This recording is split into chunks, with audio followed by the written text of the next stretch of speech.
제17장.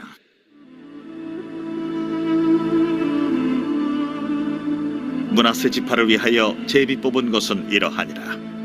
므낫세는 요셉의 장자였고 므낫세의 장자 마기는 길르앗의 아버지라. 그는 용사였기 때문에 길르앗과 바산을 받았으므로 므낫세의 남은 자손을 위하여 그들의 가족대로 제비를 뽑았는데, 그들은 곧 아비에셀의 자손과 헬렉의 자손과 아스리엘의 자손과 세겜의 자손과 헤벨의 자손과 스미다의 자손이니, 그들의 가족대로 요셉의 아들 므낫세의 남자 자손들이며, 헤벨의 아들 길르앗의 손자 마길의 증손 므낫세의 현손 슬로브핫은 아들이 없고 딸뿐이요 그 딸들의 이름은 말라와 노아와 호글라와 밀가와 디르사라. 그들이 제사장 엘르아살과 눈의 아들 여호수아와 지도자들 앞에 나와서 말하기를, 여호와께서 모세에게 명령하사 우리 형제 중에서 우리에게 기업을 주라 하셨다. 하매 여호와의 명령을 따라 그들에게 그들의 아버지 형제들 중에서 기업을 주므로 요단 동쪽 길르앗과 바산 외에 므낫세에게 10분깃이 돌아갔으니, 므낫세의 여자 자손들이 그의 남자 자손들 중에서 기업을 받은 까닭이었으며, 길르앗 땅은 므낫세의 남은 자손들에게 속하였더라. 므낫세의 경계는 아셀에서부터 세겜 앞 믹무닷까지이며 그 오른쪽으로 가서 엔다프와 주민의 경계에 이르나니, 다프아 땅은 므낫세에게 속하였으되 므낫세 경계에 있는 다프아는 에브라임 자손에게 속하였으며, 또 그 경계가 가나 시내로 내려가서 그 시내 남쪽에 이르나니, 므낫세의 성읍 중에 이 성읍들은 에브라임에게 속하였으며, 므낫세의 경계는 그 시내 북쪽이요 그 끝은 바다이며, 남쪽으로는 에브라임에 속하였고 북쪽으로는 므낫세에 속하였고, 바다가 그 경계가 되었으며, 그들의 땅의 북쪽은 아셀에 이르고 동쪽은 이사갈에 이르렀으며, 이사갈과 아셀에도 므낫세의 소유가 있으니 곧 벳스안과 그 마을들과 이블르암과 그 마을들과 돌의 주민과 그 마을들이요, 또 엔돌 주민과 그 마을들과 다낙 주민과 그 마을들과 무기토 주민과 그 마을들 세 언덕 지역이라.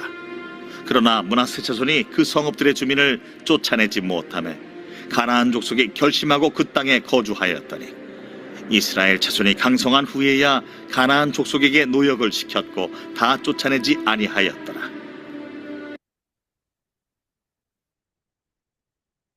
네, 오늘 본문의 말씀은 므낫세 지파가 땅 분배를 받는 말씀입니다. 므낫세 지파는 하나님의 축복을 받은 지파였습니다. 그래서 므낫세 지파 안에는 강한 용사들이 많았습니다. 전쟁을 매우 잘하였습니다. 요단강 동편 땅을 분배받았고 요단강 서편 땅을 분배받았습니다. 그들은 가나안 정복 전쟁에서 선봉에 서서 전쟁을 했던 이런 지파입니다. 므낫세 지파는 많은 땅을 분배받았죠. 요단강 동편 땅과 요단강 서편 땅을 분배받았습니다.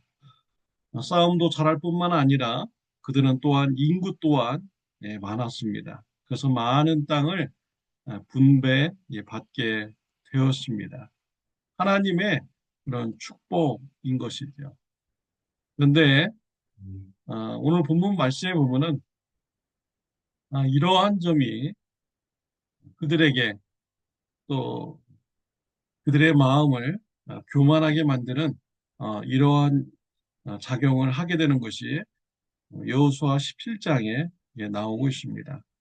그들의 교만한 마음에 대한 이러한 말씀은 내일 큐티 본문 말씀에 나누도록 하겠습니다.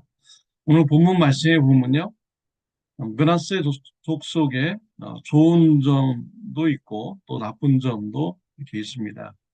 먼저 좋은 점은 므낫세 지파 안에서 여자 자손들이 땅을 분배받았다라는 것입니다. 오늘 본문 3절 말씀에 보면요, 헤벨의 아들 길르앗의 손자 마길의 증손 므낫세의 현손 슬로보앗은 아들이 없고 딸뿐이요 그 딸들의 이름은 말라와 노아와 호글라와 밀가와 디르사라라고 하였습니다. 2절에는 남자 자손들에게 땅을 분배하였다라고 나와 있고요. 3절에서는 여자 자손들에게 땅을 분배하였다라고 말씀을 하고 있습니다.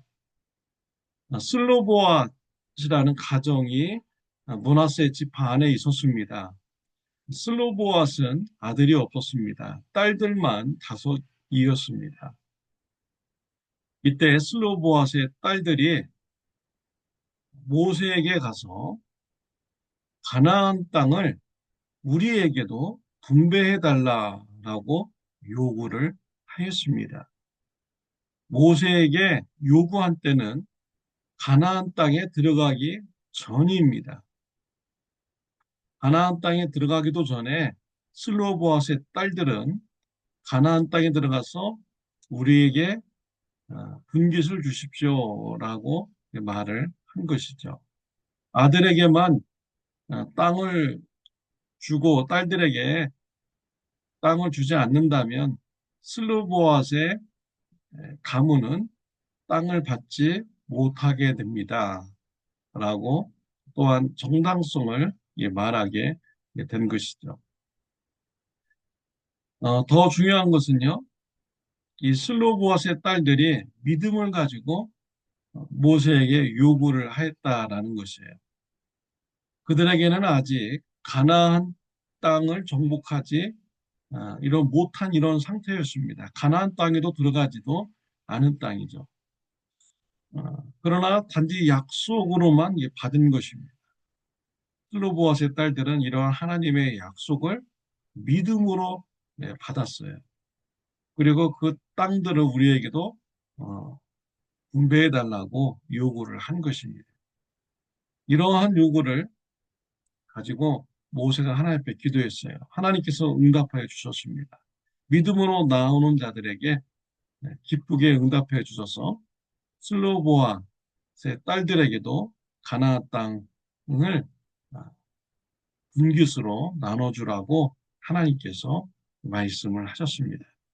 오늘 본문 말씀에 보면요, 슬로보아의 딸들이 그대로 이루어진 것이 오늘 본문의 말씀입니다. 가나안 땅에 들어가고 5년에서 7년간의 정복 전쟁이 이제 끝났습니다. 그리고 땅을 분배받을 때 슬로보앗의 딸들이 땅을 분배받게 되었습니다. 믿음대로 그들이 땅을 취하게 된 것이죠. 저와 여러분들이 이와 같은 슬로보앗의 딸들의 믿음을 가지는 축복이 있으시기를 바랍니다. 비록 내 손에는 아무것도 없지만 하나님께서 주신 그 약속의 믿음을, 약속의 말씀을 믿음으로 받아들여서 하나님께서 예비하신 축복을 누리는 귀한 믿음의 응답이 저와 여러분들에게 있으시기를 바랍니다. 또 오늘 본문에 보면요, 므낫세 지파의 나쁜 점이 나오고 있습니다. 12절과 13절이죠. 그러나 므낫세 자손이 그 성읍들의 주민을 쫓아내지 못함에 가나안 족속이 결심하고 그 땅에 거주하였더니 이스라엘 자손이 강성한 후에야 가나안 족속에게 노역을 시켰고 다 쫓아내지 아니하였더라 라고 했습니다. 므낫세 지파가 분배받은 땅 중에서 가나안 족속들이 살고 있는 이런 지역이 있었습니다. 근데 가나안 족속들이 워낙 강했습니다. 그래서 므낫세 지파가 그 땅을 정복하지 못했던 것이죠. 자신들의 힘이 약해서 땅을 정복하지 못한 것, 잘못한 것이 아닙니다. 나쁜 점이 아닌 것이죠. 어쩔 수 없는 이런 상황이었습니다. 그런데 문제는요, 그 다음입니다. 므낫세 지파가 강해진 후에는 가나안 족속을 쫓아내지 않았다라는 것입니다. 가나안 족속들을 노예로 삼았다라는 것입니다. 하나님께서는 가나안 족속들을 다 쫓아내고 심판하라고 하셨습니다. 노예 삼으라고 하지 않으셨어요. 그런데 이 므낫세 지파는 가나안 족속들을 노예 삼았습니다. 에브라임 지파와 같은 똑같은 죄를 지은 것이죠. 경제적인 목적으로 죄를 지은 것입니다. 영적인 하나님의 말씀에 순종하기보다는 자신의 물질적 이익을 추구하는 이러한 죄를 그들이 지은 것이죠. 그들의 결과는 어떻습니까? 에브라임 지파와 똑같습니다. 가나안 족속들이 가지고 있던 우상 숭배가 이스라엘에게 들어오게 된 것입니다. 우상 숭배하는 민족이 되었고 하나님으로부터 심판을 받는 북이스라엘이 되게 된 것입니다. 죄는 누룩과 같다고 예수님께서 비유로 말씀하여 주셨습니다. 이 누룩이 온 빵을 부패하게 만들고 부풀게 만듭니다. 이와 같이 작은 죄가 전염이 되고요. 온 이스라엘을 부패하게 만들게 된 것입니다. 저와 여러분들의 삶 속에 작은 누룩과 같은 죄의 모습이 있다면 우리가 빨리 그런 죄의 모습을 제거해야 합니다. 그 죄가 우리의 삶 속에 부풀어지고 우리의 삶을 부패하게 만들지 못하도록 해야 되는 것이죠. 사랑하는 성도 여러분, 작은 죄도 소홀히 여기지 않고 작은 죄를 버리고 온전한 순종의 신앙생활을 해 나가는 저와 여러분들이 되시기를 바랍니다. 기도드리겠습니다. 하나님 아버지 감사합니다. 슬로보아스의 딸들의 믿음을 말씀을 나누게 해주시니 감사합니다. 보이지 않는 것, 우리 손에 주어지지 않는 것도 하나님의 말씀을 근거로 해서 믿음을 가지고 앞으로 취할 것으로 우리가 믿음 생활하는 귀한 은혜가 있게 하여 주옵소서. 큰 믿음을 소유하는 저와 성도님들 되게 하여 주옵소서. 또한 작은 죄도 소홀히 여기지 않고 죄를 버리는 삶이 있게 하여 주옵소서. 예수님의 이름으로 기도드렸습니다. 아멘. 오늘 하루도 믿음의 삶이 되시기를 바랍니다.